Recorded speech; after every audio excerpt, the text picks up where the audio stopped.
Salut à tous, c'est Kazin, j'espère que vous allez bien. En tous les cas, moi ça va super bien. Aujourd'hui, j'avais envie de vous faire une petite vidéo de présentation de mes 10 cartes, donc le top 10 de mes cartes Pokémon les plus chères de ma collection. Alors j'ai été un petit peu surpris quand j'ai fait mes petites recherches par rapport à ma collection, qu'il y avait en fait énormément de cartes destinées au culte. Donc j'étais assez surpris parce que la destinée au culte, c'est quand même une édition. Alors c'est vrai qu'il y a eu beaucoup de hype autour de cette édition, mais les boosters étaient relativement faciles à se procurer, hein, que ce soit dans les Pokébox. Ou dans les premiers coffrets, hein, tout simplement Mew et Mewtwo. Et en plus, cette édition a un taux de drop assez important, hein, c'est de l'ordre de une ultra rare tous les deux boosters, donc c'est vrai que c'était assez surprenant, mais ça s'explique aussi pour deux raisons, donc la hype qu'il y a eu autour de cette édition, donc la 11.5, mais aussi par le fait qu'il n'y avait pas de display, hein, on pouvait pas acheter de display destiné au culte, fallait passer soit par des Pokébox, soit par des coffrets, et par conséquent, c'était vite, disons les stocks ont été très vite consommés, et du coup ça a été compliqué de s'en procurer par la suite. Mais on les trouvait quand même assez facilement au départ dans les boutiques, dans les carrefours, dans les supermarchés. Donc ça c'était assez surprenant.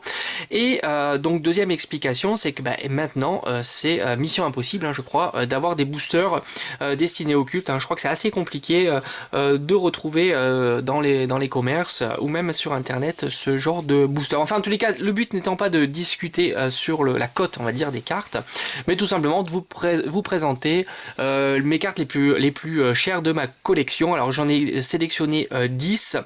Alors il y en a qui auraient pu rentrer hein, dans ce top 10, mais il fallait bien faire un choix pour commencer ce top. Et beaucoup de cartes donc destinées au culte.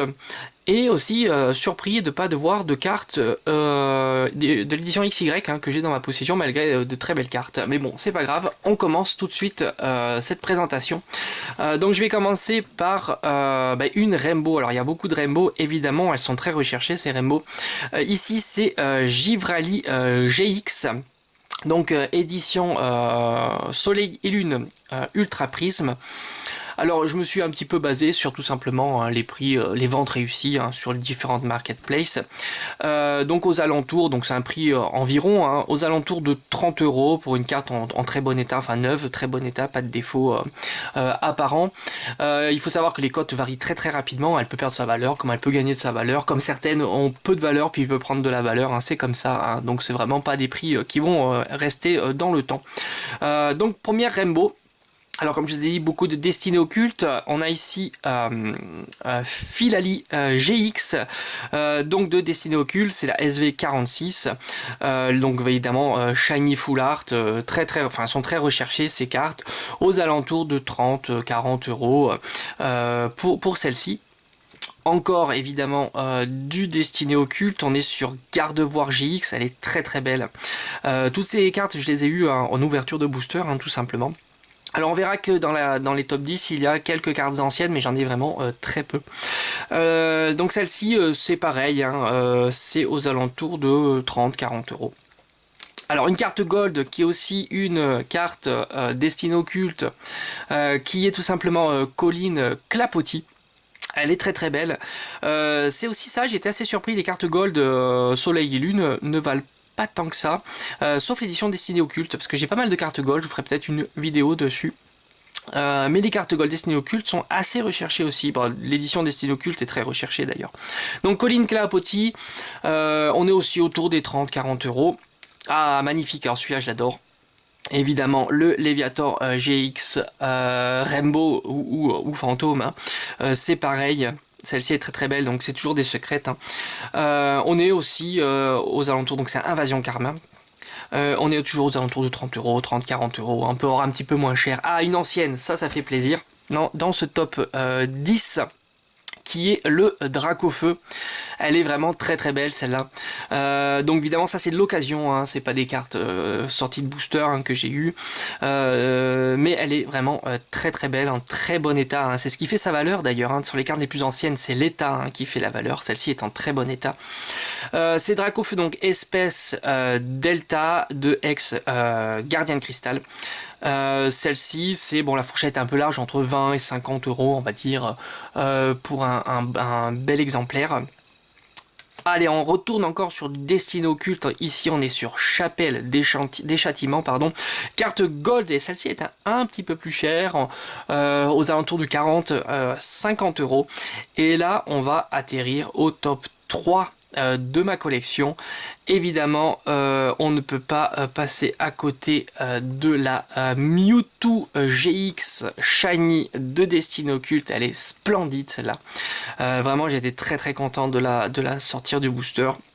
Alors celle-ci, elle est aux alentours de 50 à 70 euros à peu près pour un bel exemplaire. Et en deuxième position, Toco Pisco GX qui elle aussi est destinée au culte.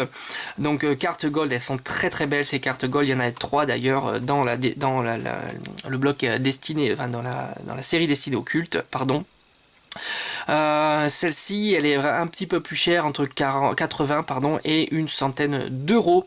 Et enfin, la dernière carte de ma collection que j'ai mis enfin la carte la plus chère que j'ai mise dans ce top 10, c'est une carte, une ancienne édition, qui est le Registeel Star, ex créateur de légende. Elle est splendide, elle est en très très bon état. C'est une carte d'occasion évidemment.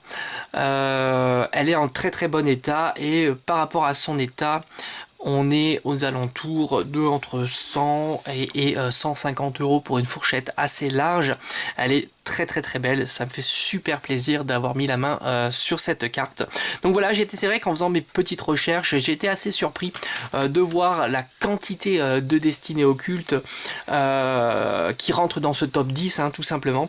Et c'est vrai qu'elles sont assez recherchées, malgré le fait qu'il y a un beau taux de drop sur ces cartes. Je crois que c'était ça, une ultra rare pour 2 boosters. Donc c'est vrai qu'on était très satisfait que dans une Pokébox, on avait régulièrement de très très belles cartes et ça c'était vraiment cool. Je crois que maintenant c'est plus compliqué d'avoir des Pokébox, ou du moins on les paye un peu plus cher que le prix de sortie de 25 euros. Voilà, et j'étais aussi assez surpris de ne pas voir de XY. J'ai quand même quelques belles cartes XY, je vous les présenterai d'ailleurs. J'ai fait une vidéo sur toutes mes cartes XY et j'étais assez surpris. Pourtant il y a des secrètes, des foulards, des ultra rares, et elles sont beaucoup moins demandées, recherchées. Mais comme je vous ai dit, tout ça n'est pas figé, ça peut évoluer dans le temps. On ne peut pas savoir quelle carte va prendre une certaine valeur, ça dépend de tout un tas de paramètres. En tous les cas, si la vidéo t'a plu, n'hésite pas à t'abonner. Moi je te dis à bientôt sur la chaîne. Allez, ciao ciao.